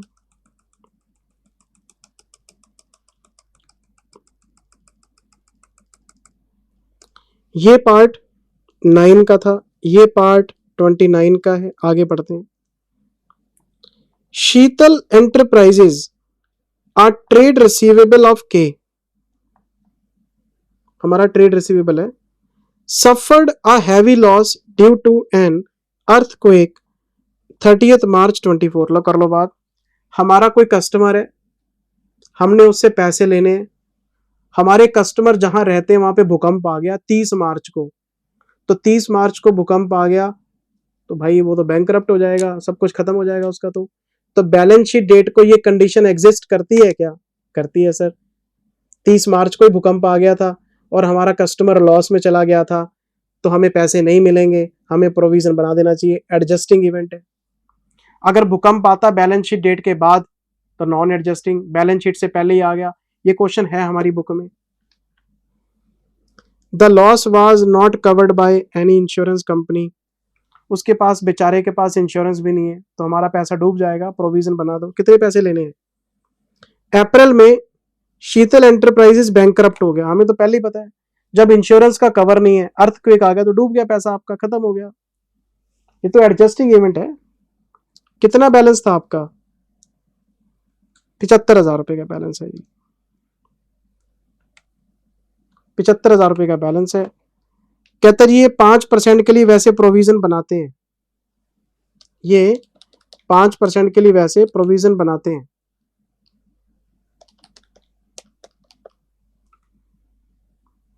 बस इतना बता दो ये एडजस्टिंग है कि नॉन एडजस्टिंग? एडजस्टिंग इवेंट है सर। बैलेंस शीट डेट को ये एग्जिस्ट करता था। अकाउंटिंग स्टैंडर्ड 4 का क्वेश्चन है ये रहा ना। What is the treatment of insolvency of Sheetal in the books of के? तो ये तो दो आंसर कट ही गए, नॉन एडजस्टिंग नॉन एडजस्टिंग, दो रह गए। एडजस्टिंग एडजस्टिंग इन दोनों में से एक सही है। कहता है 37,500 का प्रोविजन बना दो, ये गलत है। क्यों? 75,000 का अगर हम 5% प्रोविजन बनाते हैं तो ये तो जनरल प्रोविजन हुआ, एडजस्टिंग इवेंट कैसे हुआ? ये तो हम बनाते हैं, सबके लिए बनाते हैं 5%। तो आपका आंसर है ये एडजस्टिंग इवेंट है, और पूरा प्रोविजन बना लो क्योंकि आपका पैसा डूब चुका है। और ये 30 मार्च को पता लग गया था कि वहां भूकंप आ गया, अब आपको पैसे नहीं मिलेंगे, काम खत्म, पैसा हजम। AS9 पूछ लिया, 29 पूछ लिया, 4 भी पूछ लिया, कर लो बात। और पिछले क्वेश्चन में AS10 पूछ लिया, AS16 पूछ लिया, AS2। एक क्वेश्चन में 3-3 AS लग रहे हैं। मौके पे बात क्लिक करनी चाहिए, बस ढंग से रिवीजन कर रखा होगा तो बात क्लिक करेगी। मैं आगे चलता हूं, क्वेश्चन खत्म हो गया जी। ये बेटे अकाउंटिंग स्टैंडर्ड 18 का क्वेश्चन है, रिलेटेड पार्टी पूछेगा आपसे। P limited has 60% voting right in Q. मैं फ्लो चार्ट बनाता हूं। ये बन गया होल्डिंग, ये बन गया सब्सिडरी। क्या ये दोनों रिलेटेड है? हाँ हाँ, होल्डिंग सब्सिडरी तो होते ही। Q limited has 20% voting power in R, फिर इसके पास आर में वोटिंग पावर है 20%। तो डायरेक्टली इनडायरेक्टली सब्सिडरी के थ्रू देखते हैं हम, तो ये एसोसिएट है। सब्सिडरी के थ्रू इनडायरेक्टली तो देखते ही हम, तो अगर सब्सिडरी के एसोसिएट है तो हमारी भी हो गई। क्यों? जब आप P प्लस क्यू CFS बनाएंगे तो उसमें R भी आ जाएगा, तो R पूरे ग्रुप का ही रिलेटेड पार्टी है। Also P limited directly enjoys voting power 14% इन R। लो कर लो बात। इसके पास 14% डायरेक्टली भी हैं, तो 20 ये हैं, 14 ये हैं, यहाँ पे इकट्ठे हो जाएंगे तो 34% हो जाएंगे दोनों के इकट्ठे। R limited is a listed company, ठीक है, और ये माल बेचती रहती है पी को, ये माल इसको बेचती रहती है। The management of R has not disclosed its relationship with P. क्यों नहीं दिखाया भाई? While preparing financial statements of P, which entities would you disclose related parties with reference to AS18? बताओ।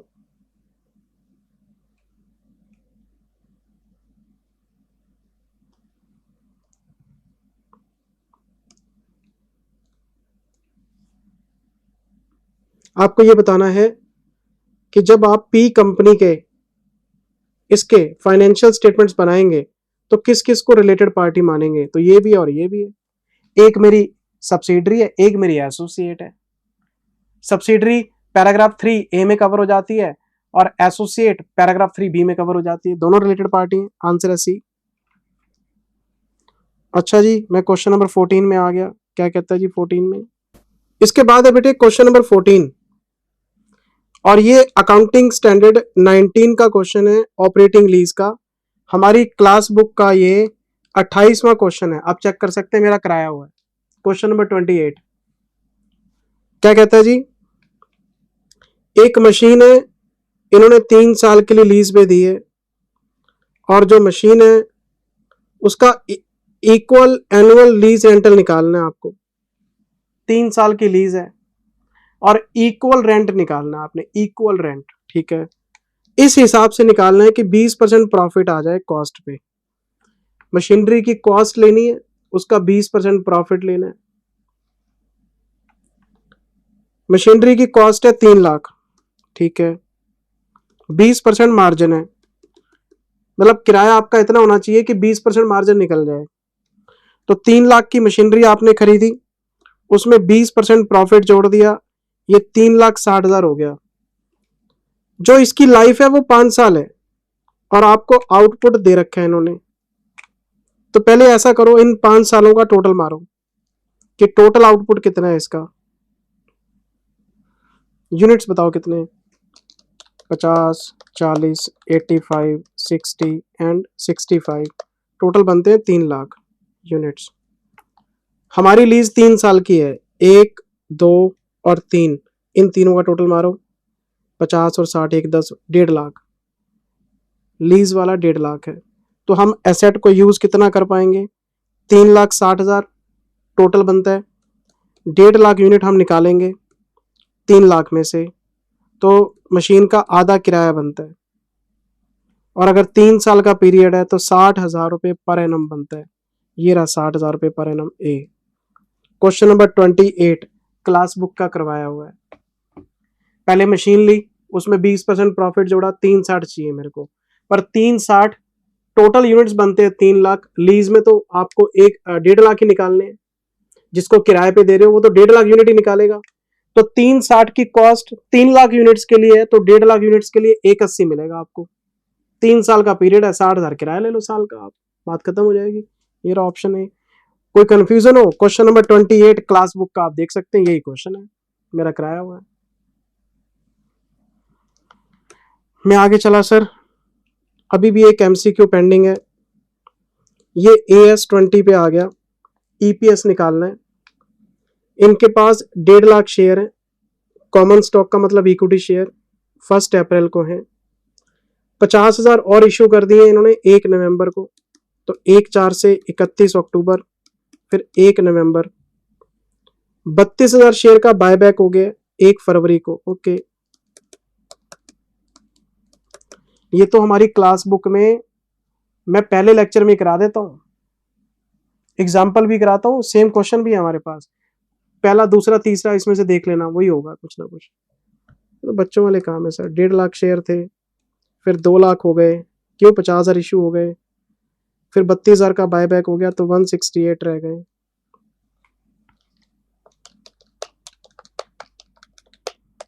इस पे लगाओ पीरियड, अप्रैल, मई, जून, जुलाई, अगस्त, सितंबर, अक्टूबर, 7 महीने, नवंबर, दिसंबर, जनवरी 3 महीने, इस पे 2 महीने। बताओ जी कितना कितना आया? 1.5 lakh into 7/12, 87,500। 2 lakh into 3/12, 50,000। 168 into 2/12, 28,000। Total मारो, 165,500 है कुछ क्या? ये रहा सर ऑप्शन ए। आपको वेटेड एवरेज निकालनी थी, निकाल दी सर, बच्चों वाले काम है। ये आपका MCQ का 15 क्वेश्चन का 2 नंबर के हिसाब से 30 नंबर का पेपर हो गया सर। और मुझे सिर्फ इसमें एक ही मिस्टेक नजर आई है, इन्वेस्टमेंट वाली, कि वो pre acquisition dividend previous year का है, ईयर गलत लिखा हुआ है वहां पे। बाकी तो सब ठीक था, थोड़ा टाइम तो लगा होगा बच्चे को, केस स्टडी पढ़नी है, समझनी है, टाइम तो लगता ही है सर। मैं इसके सेकंड पार्ट में आ गया अब, ये इसका पार्ट 2 है बेटे, ये डिस्क्रिप्टिव आ गया अब। ये हमारे कराए हुए क्वेश्चन है सब। ये क्वेश्चन नंबर 1A है और ये AS 26 का क्वेश्चन है, इनटेंजिबल एसेट्स का क्वेश्चन है ये। मेरे पास लिस्ट बनी हुई है सारी। अगर आपको ये पार्ट देखना है तो क्लास बुक का क्वेश्चन नंबर 21 देख लीजिए, और अगर इसका सेकंड पार्ट देखना है तो क्लास बुक का क्वेश्चन नंबर 25 देख लीजिए। सेम क्वेश्चन है बिल्कुल। इसमें रेशो बनानी है, इसमें एक मिस्टेक है, प्रायर पीरियड आइटम, इंटेंजिबल खरीदा उसे अमोर्टाइज ही नहीं किया, तो पिछले सालों की गलतियों को ठीक करना है, फिर नया अमोर्टाइजेशन आएगा। आप देख सकते हैं डिट्टो क्वेश्चन आए हुए सर। पहले क्लास बुक का क्वेश्चन देखें, फिर पेपर का क्वेश्चन देखें, हो जाएगा। मैं आया सर इसके बी पार्ट में, क्वेश्चन नंबर 1 का बी पार्ट। ये पूछा इन्होंने AS 15 में से, रिटायरमेंट बेनिफिट्स में से। ये हमारी क्लास बुक का क्वेश्चन नंबर 1 है। पहला क्वेश्चन ही ये है, फर्स्ट क्वेश्चन ही ये है, 5 नंबर का है ये। अच्छा जी, फिर मैं आ गया 1 के सी पार्ट में। ये AS 22 का क्वेश्चन है, कंस्ट्रक्शन कॉन्ट्रैक्ट का डिफरेंस निकाल के उस पर डेफर टैक्स निकालना है। ये हमारी क्लास बुक का क्वेश्चन नंबर 20 है बेटे, डिट्टो क्वेश्चन दे रखा है वहां पे, आप चेक कर लो। अच्छा जी, फिर क्वेश्चन नंबर 2 आ गया, ये कंपनी फाइनल अकाउंट का क्वेश्चन है। ये कंपनी फाइनल अकाउंट्स का क्वेश्चन है, 14 मार्क्स का। इसमें आपको बैलेंस शीट का फॉर्मेट बनाना है, प्रॉफिट एंड लॉस बनाना है, वो ये एडजस्टेड परचेज वाला क्वेश्चन है ये। और बच्चे क्वेरीज भी पूछते रहते हैं इस पे। ये हमारी क्लास बुक का आप क्वेश्चन नंबर 11 भी देख सकते हैं, क्वेश्चन नंबर 25 भी देख सकते हैं, दोनों सेम ही है। सारा क्वेश्चन सेम है, बस एक पॉइंट एक्स्ट्रा दे दिया इन्होंने बोनस का, कि जी 31 मार्च को कंपनी ने बोनस अनाउंस कर दिया 1:2 बेसिस पे। बस एक बोनस इशू की एंट्री एक्स्ट्रा में डालनी है, बाकी सारे पॉइंट सेम है। तो अगर मैं बोनस शेयर की बात करूं, इस पे लगाऊं मैं 1/2, तो ये 100 बनता है, तो कैपिटल आपकी 300 हो जाएगी। और इसके लिए आपको जनरल रिजर्व यूज करना पड़ेगा। मैं GR यूज कर लेता हूं 90 का, और प्रीमियम यूज कर लेता हूं मैं 10 का। क्यों? बोनस इशू के लिए आप CRR यूज कर सकते हैं, सिक्योरिटी प्रीमियम यूज कर सकते हैं, GR यूज कर सकते हैं, P&L यूज कर सकते हैं। किस रिजर्व को कितना यूज करना है आपकी चॉइस है, जैसे मर्जी कर लो, लेकिन ये 4 रिजर्व आपके यूज होते हैं बोनस के लिए। बस ये एक पॉइंट है कि रिजर्व माइनस करने हैं, कैपिटल प्लस करनी है। कैपिटलाइजेशन ऑफ प्रॉफिट्स भी कह देते हैं बोनस को हम, EPS में भी समझाता हूं, अकाउंटिंग स्टैंडर्ड 13 में भी समझाता हूं जब बोनस शेयर की अकाउंटिंग कराता हूं। बायबैक में भी बोनस आया, उसकी भी एंट्री समझाई हुई है आपको, ये कोई पहली बार थोड़ा ना पड़े। बाकी सारे पॉइंट डिट्टो है बेटे, कट कॉपी पेस्ट क्वेश्चन है बिल्कुल। मैं आगे बढ़ गया, मैं क्वेश्चन नंबर 3 में आ गया। लो जी, कैश फ्लो, पहला question, cash flow statement, direct method का क्वेश्चन है ये क्वेश्चन डायरेक्ट मेथड से होगा। क्या बोलता हूं पहली क्लास में, डायरेक्ट मेथड को हल्के में मत लेना। और ये हमारी क्लास बुक का क्वेश्चन नंबर 3 ये है ना, हमारी क्लास बुक का क्वेश्चन नंबर 29 आप चेक कर सकते हैं। क्लास बुक के 29 में है, ये देखो ना, टोटल सेल है 380 की, और उसमें से कैश सेल है 262 की। अगर मैं ऑपरेटिंग की बात करता हूं तो 262, कलेक्शन फ्रॉम डेटर्स भी बता दिया 134, सब ऑपरेटिंग में आएगा। परचेज दे रखी है 220 की, इसमें से 80% क्रेडिट है, 80% क्रेडिट है तो बाकी का 20% कैश होगा, इसका 20% 44। अब आपको क्रेडिटर्स का बैलेंस बता रहा है ओपनिंग क्लोजिंग, तो आपको क्रेडिटर्स अकाउंट बनाना पड़ेगा, इसमें परचेज लिखनी पड़ेगी, तो पेमेंट अपने आप आ जाएगी, वो पेमेंट यहां चली जाएगी। कोई अदर सप्लायर्स हैं 19 के सप्लायर्स हैं तो ऑपरेटिंग में जाएगा। एम्प्लॉय को अगर आपने पैसा दिया है चलो ऑपरेटिंग में। प्रेफरेंस शेयर आपने रिडीम कर दिए 32 के, चलो फाइनेंसिंग में। इक्विटी शेयर आपने इश्यू कर दिए, चलो फाइनेंसिंग में। डिबेंचर आपने रिडीम कर दिए, चलो फाइनेंसिंग में। 26 लाख का टैक्स पे कर दिया, चलो ऑपरेटिंग में। ये कोई क्वेश्चन है बेटे? ये क्वेश्चन है। फिर कोई नई मशीन खरीदी है 20 लाख की और इन्होंने एक्सचेंज किया है ओल्ड मशीन को, तो जो पुरानी मशीन है उसकी बुक वैल्यू से मुझे कोई मतलब नहीं है, उसकी वैल्यू कितनी है 15। अगर 20 की नई मशीन है, पुरानी 15 की है, तो 5 का डिफरेंस आपको कैश में देना पड़ेगा। आपकी मशीन 20 लाख की है, जो दे रहे हैं वो 15 लाख की, 5 लाख आपको कैश देना पड़ेगा। Balance was to be paid in cash, तो 5 लाख रुपए इन्वेस्टिंग में चला जाएगा एक्सचेंज ऑफ एसेट्स के नाम से। ये क्वेश्चन है बेटे, कितने नंबर का? 7 नंबर का क्वेश्चन दे रखा है। बच्चा फिर भी नंबर ना लेके आए तो कैसे बात बनेगी बताओ? 50-50 60-60 क्वेश्चन आपको कैश फ्लो पे करा रखे हैं। कितना प्यार से पढ़ाया था आपको। 19 कॉन्सेप्ट बताए थे इनडायरेक्ट मेथड में, पर पेपर में क्वेश्चन डायरेक्ट मेथड का आया हुआ है। स्टार्टिंग के 2 लेक्चर में से ही आ गया। डायरेक्ट तो हम शुरुआत की 2 क्लासेस में पढ़ लेते, इससे आसान काम क्या होगा। और मैं क्लास में हमेशा कहता हूं डायरेक्ट को हल्के में मत लो, आ गया ना पेपर में। फिर ये इसका बी पार्ट है बेटे, ये बायबैक है। बायबैक में आपको निकालने हैं maximum number of share. Master problems याद है ना, बायबैक में एक स्पेशल हेडिंग है मेरी बुक में, मास्टर प्रॉब्लम। क्लास बुक में क्वेश्चन नंबर 12 और क्वेश्चन नंबर 13 इसी चीज के ऊपर है। इसमें आपको टेस्ट करने होते हैं, share outstanding test, resource test, debt equity test, उसके अकॉर्डिंग बना देना। ये कोई नया काम थोड़ा ना कर रहे हो। और इसमें आपको 1 2 3 ये 3 रिजर्व लेके बनाना होता है। ये लो, ये रीवैल्यूएशन रिजर्व नहीं लेना, स्टैट रिजर्व नहीं लेना, डेवलपमेंट रिजर्व नहीं लेना। एक आपके लोन फंड्स हैं 2000 के, ये कितने हैं? 1140 और 300, 1440। ये आपकी इक्विटी है। डेट इक्विटी में क्या करना होता है? इसका 50% आपको 1000 मेंटेन करना है। आपके पास है कितना? 1440। तो इक्वेशन बनाने का मुश्किल काम है। एक्स को इधर रखेंगे, 1440 है जी मेरे पास, 1000 आपको रखनी है, एक आपको 10x लेके चलना है। डिवाइड कर देना है इसको कितने से? 30 रुपए पर शेयर से। इक्वेशन बनाने का मुश्किल काम है बेटे। एक्स को सॉल्व कर लेंगे, डेट इक्विटी रेशियो आ जाएगा, बाकी सब तो सिंपल होता है।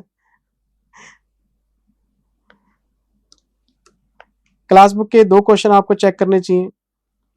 फिर ये अमेलगामेशन का क्वेश्चन आ गया सर, ये अमेलगामेशन का क्वेश्चन है, और ये आप एक्स्ट्रा क्वेश्चन में जाओ अमेलगामेशन के, उसमें क्वेश्चन नंबर 18 पड़ा हुआ है। ये इसमें परचेजिंग कंपनी है, ये इसमें वेंडर कंपनी है। एब्जॉर्प्शन का क्वेश्चन है ये। मैं एक बार एडिशनल में आता हूं, ये सारा ब्रेकअप इसने दे रखा है, ठीक है।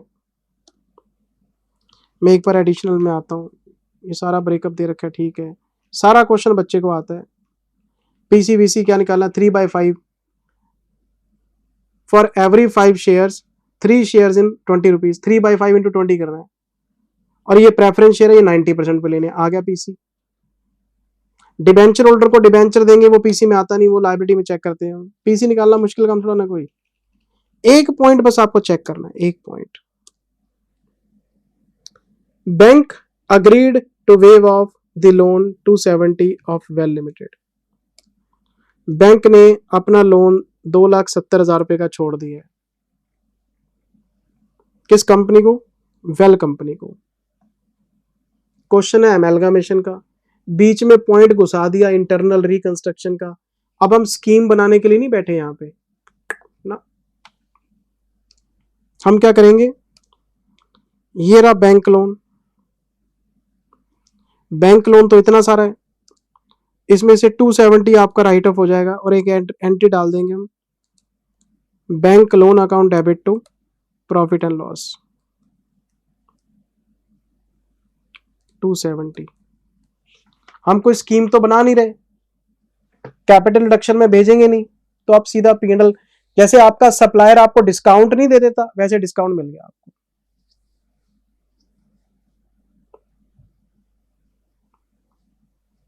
चले आगे,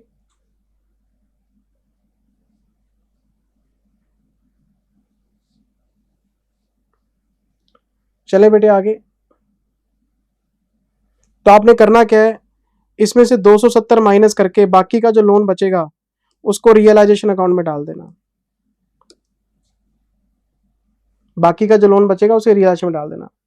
एक तो इसका ये तरीका है, एक और तरीका बताता हूं। आप रियलाइजेशन अकाउंट बनाओ, इसमें बैंक लोन को क्लोज कर दो 4525, तो ये जो रियलाइजेशन प्रॉफिट आएगा वो अपने आप ठीक हो जाएगा। या तो ये एंट्री पास करो, लोन को कम करके P&L में डालो क्योंकि उसने वेव ऑफ की है, और यहां पे जो लोन जाएगा वो कम जाएगा, तो रियलाइजेशन अकाउंट पे उसका इंपैक्ट नहीं आएगा। दूसरा केस, आप यहां पे ये एंट्री मत पास करो, रियलाइजेशन अकाउंट में पूरा लोन लिख दो, परचेज कंसीडरेशन आपको पता ही है, यहां पे लिखते हो आप, अपने आप प्रॉफिट में सब कुछ एडजस्ट हो जाता है। और प्रॉफिट कहां जाता है, शेयर होल्डर अकाउंट में, और ये जो P&L है ये भी कहां जाना है, शेयर होल्डर अकाउंट में। जैसे मर्जी बना लो क्योंकि कंपनी तो लिक्विडिटी हो रही है। तो वेव ऑफ करके दिखाना है, इनकम बुक करके दिखाना है तो भी ठीक है, रियलाइजेशन में करके दिखाना वो भी ठीक है, जैसे मर्जी कर लो, दोनों में नंबर बराबर मिलेंगे आपको।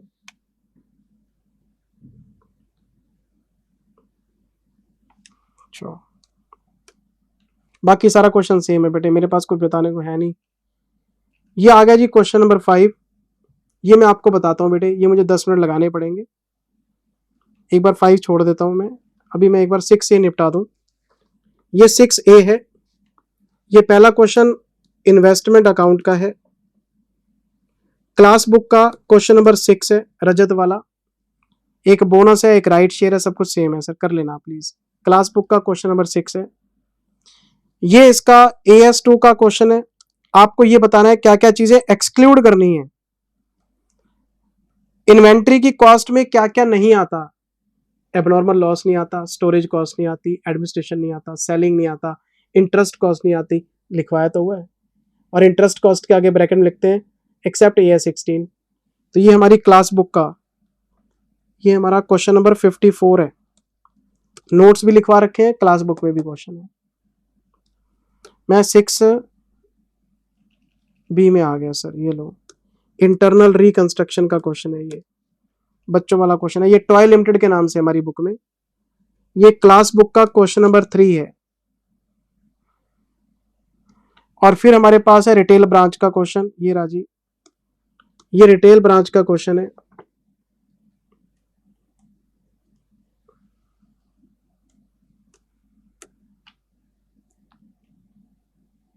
हाँ, ये रिटेल ब्रांच का क्वेश्चन है। कैसे पता लगा, डबल लोडिंग है।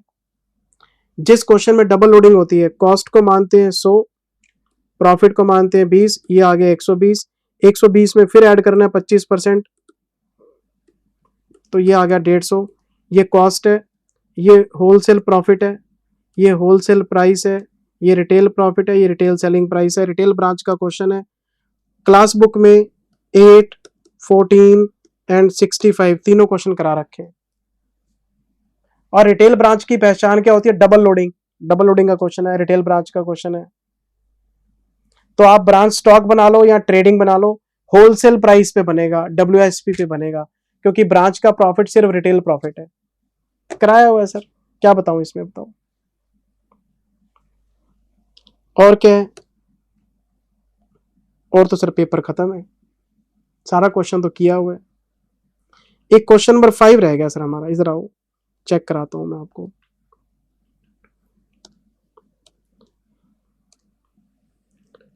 ऑन 1 February 24 मेरे पास बैलेंस शीट दे रखी है मार्च 24 की, बात को ध्यान रखना। 1/4/23 से शुरू किया होगा, 31 मार्च 24 पे खत्म किया होगा। आपको डेट ऑफ एक्विजिशन बता रहा है 1 फरवरी 24। तो अगर आप पोस्ट एक्विजिशन की बात करोगे तो पोस्ट एक्विजिशन में सिर्फ 2 महीने हैं, और अगर आप प्री एक्विजिशन की बात करोगे तो इसमें 10 महीने हैं। तो करंट ईयर में 10:2 का रेशो लगेगा अगर आप प्रॉफिट बांटना चाहते हैं तो, क्योंकि आपको सब्सिडरी के क्वेश्चंस में कंसोलिडेशन के टाइम पे टाइम रेशो लगानी पड़ती है। Best limited acquired 80% capital of cool. ये होल्डिंग है, ये सब्सिडरी है। 80% शेयर है तो बाकी के 20% माइनॉरिटी वालों के पास होंगे। 14,80,000 क्या है? कॉस्ट ऑफ इन्वेस्टमेंट है। जब मैं कॉस्ट ऑफ कंट्रोल बनाऊंगा तब देख लूंगा, माइनॉरिटी निकाल लूंगा तब देख लूंगा। सर मेरे दिमाग में है 10:2, 1 फरवरी को खरीदे हैं। एक और बात पढ़ो, 31 मार्च 24, 1/4/23 से मैंने फिर शुरू किया। 31 मार्च 24 पे मैं यहां खड़ा हूं बैलेंस शीट डेट पे, ये मेरा डेट ऑफ एक्विजिशन है। बताओ फिर पोस्ट एक्विजिशन प्रॉफिट क्या है? 0, सारा ही प्री है। जिस दिन शेयर खरीदे उसी दिन की बैलेंस शीट है। बेस्ट कंपनी ने 25% शेयर खरीदे हैं गुड के 380 के, ये एसोसिएट है। 25% शेयर, 80% शेयर। इस पे लगेगा AS21, इस पे लगेगा AS23। कुछ नहीं बेटे, आपको कंफ्यूज कर रहा है। एक मेरे पास सब्सिडरी है, एक एसोसिएट है। सारे AS मैंने आपको बहुत प्यार से पढ़ाए, 20-22 क्लासेस में कराया था सारा खेल आपको। सब्सिडरी को हम करते हैं full consolidate, line by line, item by item, profit analysis, सब कुछ करना आता है। लेकिन जब एसोसिएट की बात आती है तो AS23 कहता है इक्विटी मेथड लगाओ, और इक्विटी मेथड में हम एसोसिएट को फुली कंसोलिडेट नहीं करते। मुझे एसोसिएट के एसेट्स नहीं चाहिए, उसके लायबिलिटीज नहीं चाहिए, मुझे क्या चाहिए? सिर्फ शेयर इन इक्विटी और कॉस्ट ऑफ इन्वेस्टमेंट। मैं 3 स्टेप लगाता हूं। पहला step, initial recognition will be made at cost, identifying goodwill or capital reserve. Second step, share in profit in post acquisition profit. Third, dividend paid should be deducted. 3 step होते हैं। Equity method में associate के ना तो assets लेते हैं, ना liabilities लेते हैं, ना कंसोलिडेशन करते हैं। एसोसिएट में तो कुछ करना ही नहीं होता, बच्चों वाला खेल होता है। तो मुझे क्या करना चाहिए? होल्डिंग और सब्सिडरी का रिलेशन अलग से चेक करना चाहिए और एसोसिएट का रिलेशन अलग से चेक करना चाहिए, बस और कुछ नहीं। 21, 23 इकट्ठा लगाना है। मैं अभी देख लेता हूँ, कोई चक्कर ही नहीं है। एक 80% है, एक 25% है, एक में 10:2 है, एक में कुछ है ही नहीं। अभी खरीदे, अभी बैलेंस शीट है, अभी लो। मैं क्वेश्चन आगे लेके चलता हूँ। ये इनकी बैलेंस शीट दे रखी है मुझे, मेरे को डरता थोड़ा ना इनसे। ऐसे क्वेश्चन को तो मैं वैसे ही नहीं कोई समझता। एडिशनल इंफॉर्मेशन में आओ, ये देखो, the profit and loss of the cool. Cool कौन है? सब्सिडरी कंपनी आपकी, ठीक है ना। इनका एक प्रॉफिट एंड लॉस का क्रेडिट बैलेंस पड़ा है ओपनिंग में 30,000। 1 अप्रैल 23 साल के पहले दिन 30,000। मैं इसकी बैलेंस शीट में भागा भागा गया, मैंने बोला भी P&L बताओ तुम्हारा कितना है? 270। अगर 270 का आपका क्लोजिंग बैलेंस है, 30 तुम्हारा पुराना है, तो बाकी का फिर 240 क्या होगा? करंट ईयर का होगा। मैं इसको 10:2 में बांट दूंगा। मैं अभी प्रॉफिट एनालिसिस बना देता हूँ, 2 मिनट का काम है। एक इसके पास जनरल रिजर्व पड़ा है 84,000 रुपए का। क्या कहता है question? The general reserve balance is brought forward from the previous year. ये तो सारा ही पुराना कहते हैं, ये तो इसमें कुछ नया नहीं है। ओके, मैंने बनाया प्रॉफिट एनालिसिस, रफ बना रहा हूं, फिर आप कर लेना। एक है प्री एक्विजिशन, एक है post acquisition. Date of acquisition क्या थी? ये और आफ्टर। सबसे पहले ओपनिंग बैलेंस 1/4/23 को, एक तो P&L में पड़ा है 30,000, एक GR में पड़ा है 84,000, एक करंट ईयर का प्रॉफिट 270 - 30 इस पे लगा दिया 10:2, तो 240, 2 लाख यहाँ आ जाएगा, 40,000 यहाँ आ जाएगा। ठीक है जी, लो जी टोटल लगा दिया 30 + 84 + 2 लाख, 3,14,000, 40,000, 354 आ गया ना। ठीक है जी, चेक करो बेटे कुछ गलती ना हो जाए। 84 270, और तो कुछ है ही नहीं। लो जी इसके 2 टुकड़े कर दो, एक क्या था बेस्ट, एक है MI, एक है बेस्ट, एक है MI। ये 80, ये 20, ये 80, ये 20%। प्रेजेंटेशन सबको आता है, मैं प्रेजेंटेशन नहीं दे रहा, मैं तो आपको एक आइडिया दे रहा हूँ कि बनेगा कैसे। इसका 20%, 62,800, 251,200, ये बनता है 32,000, ये बनता है 8,000। मुझे कोई बोले जी MI निकालना, MI कैपिटल देखो कितनी है इसके पास, इक्विटी शेयर कैपिटल 20 लाख रुपए की है कूल के पास। 20 लाख रुपए की कैपिटल, इसका 20%, 4 लाख तो ये बनता है। प्री 62,800 ये बनता है। पोस्ट, अरे पेपर में काटना नहीं है, ये सिर्फ समझाने के लिए कि ये फिगर चले गए हैं। 4,62,800 एंड 8,000, 4,70,800 MI आ गया।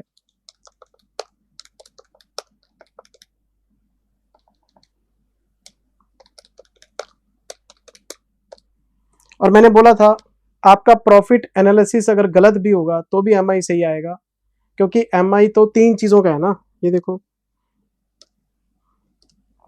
1, 2 और 3, इन तीनों का टोटल मार के उसका 20% करोगे तब भी MI आ जाएगा। प्रॉफिट गलत हो सकता है आपका, लेकिन MI करेक्ट होता है हमेशा। प्रॉफिट इधर उधर हो भी जाए तो टोटल प्रॉफिट तो वही रहते हैं ना। अच्छा ये तो MI हो गया, और क्या वर्किंग बना सकते हैं, कॉस्ट COC। ठीक है, कॉस्ट ऑफ इन्वेस्टमेंट 14,80,000 रुपए हैं, कहाँ लिखे हुए, ये रही 1480। शेयर कैपिटल 20 लाख का 80%, 16 लाख तो यही बनता है। प्री एक्विजिशन 251,200, ये तो कैपिटल रिजर्व आ गया।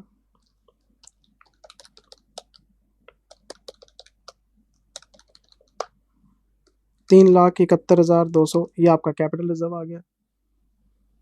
और हम क्या वर्किंग बना सकते हैं, ये तो हो गई सब्सिडरी की वर्किंग। हाँ, कंसोलिडेटेड P&L बना सकते हैं। कंसोलिडेटेड P&L बताओ जी, बेस्ट का कितना है और इसमें सब्सिडरी वाला शेयर कितना है, और कितना कितना बेस्ट का बताओ कितना है। बेस्ट का 326 है जी, 326, और GR कितना है 269। पहले तो ये लिखो 326, सब्सिडरी के पोस्ट में आपका हिस्सा कितना बनता है 32। ओके, टोटल 358 बनता है। कंसोलिडेटेड GR एक बेस्ट का और एक सब्सिडरी के पोस्ट का कितना है जी 269, पोस्ट में नील, ये 269 ही रहेगा क्योंकि सारा GR प्री में चला गया, पोस्ट में कुछ था ही नहीं। और क्या वर्किंग बना सकते हैं, बस MI हो गया, COC हो गया। क्वेश्चन में एक चीज और पढ़ते हैं जरा आगे। 31 मार्च 24 बैलेंस शीट डेट को, all the bills payable in cool balance sheet were acceptances in favour of best. आपकी जो सब्सिडरी है उसके पास जितने भी BP हैं वो होल्डिंग के BR हैं, कॉन्ट्रा में काटने हैं BRBP। तो जितने भी बीपी हैं वो उसके बीआर हैं। लेकिन however on the date best limited held only 3 lakh rupees of these acceptances in hand, the rest having been endorsed। उसके बीपी उसके बीआर हैं, लेकिन उसने तो बीआर किसी और को दे दिए या डिस्काउंट करा लिए। अगर इसके पास बीपी है उसके पास बीआर है तभी तो कैंसिल करोगे। याद है ना ओमेगा वाला क्वेश्चन, 500 के बीपी हैं 200 के बीआर हैं तो मिनिमम कैंसिल करने हैं, क्योंकि 300 के डिस्काउंट मान लिए थे हमने, इंडोर्स मान लिए थे। बताई थी ना बात ओमेगा वाले क्वेश्चन में, वही पॉइंट आ गया। इसके बीपी है इसके बीआर है, लेकिन वो कहता जी मैंने सारे किसी और को दे दिए, मेरे पास तो 3 लाख ही पड़े हैं। तो कोई बात नहीं, 3 लाख कैंसिल कर देते हैं। 3 लाख के बीपी 3 लाख के बीआर कैंसिल कर दो, जो अभी भी मेरे पास पड़े हैं, जो किसी और को दे दिए वो कहानी खत्म हो गई। तो 3 लाख का एलिमिनेशन करना है। मैं बैलेंस शीट में गया, ढूंढो, ये रहे मेरे करंट एसेट्स। एसोसिएट को तो लेते नहीं ना, एसोसिएट की बैलेंस शीट किसी काम की नहीं है, ये तो बस आपको इक्विटी मेथड लगाना है। एसोसिएट के एसेट कभी नहीं लेते, उसकी लायबिलिटीज कभी नहीं लेते, इक्विटी मेथड लगाते हैं। फुल कंसोलिडेशन सब्सिडरी का होता है, इसलिए टेंशन मत लो। तो ये करंट एसेट्स बना रहा हूं मैं, 965 बेस्ट के और 560 कूल के हैं, और कॉन्ट्रा में 3 लाख कट जाएंगे। अगर मैं ट्रेड पेबल्स की बात करता हूं, ये रहे ट्रेड पेबल्स इंक्लूडिंग बीपी,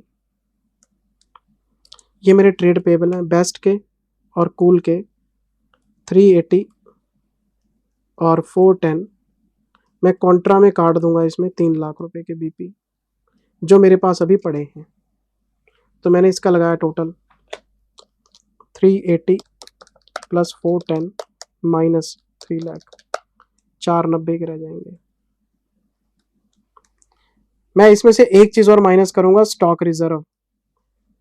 कैसे, ये देखो, बेस्ट कंपनी ने गुड्स खरीदे हैं 5 लाख के कूल से।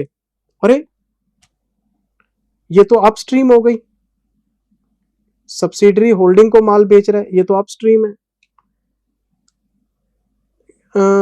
6.5 लाख रुपए के हैं, 6.5 लाख रुपए। दिक्कत क्या है, दिक्कत है आपको ट्रांजैक्शन की डेट दे दी इसने 1 जून और वो भी 23। तो ये ट्रांजैक्शन प्री एक्विजिशन पीरियड में है, थोड़ी सी कैलकुलेशन चेंज करनी पड़ेगी आपको। 5 लाख का माल 6.5 में 1.5 लाख का प्रॉफिट है जो सब्सिडरी ने कमा रखा है, और वो भी 1 जून को कमाया है, तो प्री एक्विजिशन में इंक्लूड होगा ये। The entire goods remain unsold with Best Limited at the end of financial year। तो 1.5 लाख का स्टॉक रिजर्व तो आपको बनाना पड़ेगा, 1.5 लाख का स्टॉक रिजर्व आपको बनाना पड़ेगा। तो मैं चला गया यहाँ, सारे का सारा माल पड़ा ही है। तो पहले इसका टोटल बताओ कितना है, 965 plus 560 minus 965 plus 560 minus 3 lakh minus 1.5 lakh, ये आ जाएगा 1075। मुझे प्रॉफिट एनालिसिस थोड़ा सा ठीक करना पड़ेगा, क्योंकि 1.5 लाख का प्रॉफिट साफ साफ पता है हमने 1 जून को कमाया है, और माल किसने बेचा था, बेस्ट ने खरीदा है और कूल ने बेचा है, सब्सिडरी ने बेचा है, तो प्रॉफिट भी किसने कमाया होगा, सब्सिडरी ने। मैं गया प्रॉफिट एनालिसिस में, थोड़ा सा चेंज करना पड़ेगा यहाँ पे आंसर। ये कितना है, 270, ये 270 है। इसमें से पहले 1.5 लाख बाहर निकालो, क्योंकि 1.5 लाख प्री एक्विजिशन में आएगा। मेरे पास प्रॉफिट कितना बचा हुआ है, 120, 120 में से 30 पुराना है, तो 90,000 कमाया है हमने। इस पे लगेगा रेशियो 10:2। बात समझ में आई, नहीं आई? मेरे पास क्लोजिंग बैलेंस है 270, मेरे पास ओपनिंग बैलेंस है 30, मैंने करंट ईयर का प्रॉफिट बोला जी 240 है।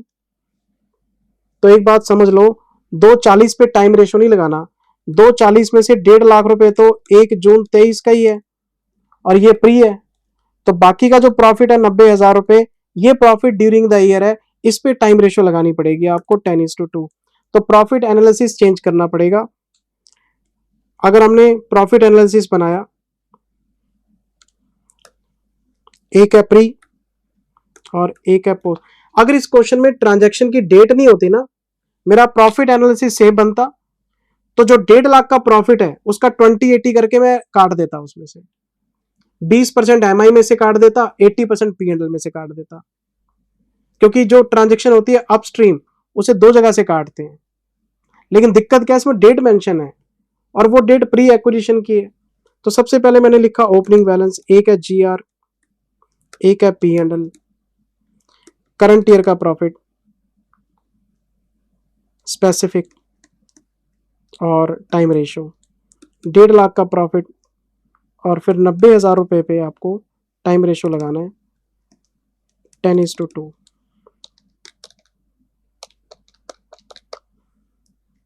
75,000 और 15,000। ये क्वेश्चन चेंज हो गया अब आपका सिर्फ डेट की वजह से। 339, 15, 84 + 270, 354। ठीक है जी। अब इसके 2 हिस्से कर देंगे। सारा क्वेश्चन आपको पता है, आगे की वर्किंग आपको पता है, वो सीओसी आप बना लेना। सिर्फ एक स्टॉक के पॉइंट से प्रॉफिट एनालिसिस चेंज हो गया आपका। मैंने टाइम रेशियो लगा दिया था 240 पे। अगर सिंपल क्वेश्चन होता तो 240 पे लगता, पर स्टॉक की डेट पता है कि 1 जून 23 को बेचा है, शेयर मैंने खरीदे हैं आपके 1 फरवरी 24 को, तो 1.5 लाख का प्रॉफिट तो सारा प्री में आना चाहिए।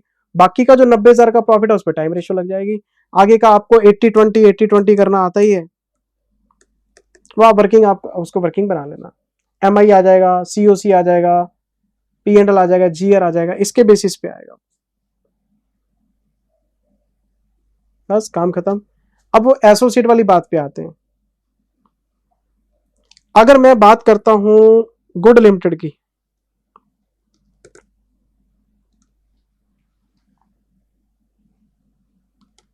ये लो जी, इसके पास 10 लाख की कैपिटल है, इसके पास 1,20,000 का जीआर है, इसके पास 50,000 का पीएनएल है, और तो कुछ नहीं है।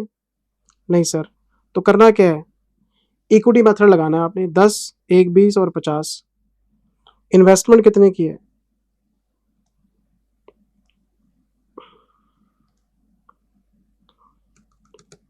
380 की खरीदी है सर। आओ AS23 लगाते हैं। Initial recognition, cost of investment 380, share in equity 10 lakh की कैपिटल है, 1, 20 और 50, 1, 20 और 50, इसका हम करेंगे 25%। ये रहा 25%। 10 लाख, 1,20,000, 50,000, इसका 25%, 2,92,500, तो गुडविल आ जाएगी 87,500 की। और आपको पता है इसको कंसोलिडेटेड बैलेंस शीट में कैसे दिखाते हैं, शेयर इन नेटवर्थ 292,500, गुडविल 87,500 और इनिशियल रिकॉर्डिंग 380 पे। तो बैलेंस शीट में 380 ही आएगा, बस वो आपको 2 ब्रेकअप दिखाने होते हैं। Initial recognition is made at cost, identifying goodwill और कैपिटल रिजर्व। ये आपकी वर्किंग है सर।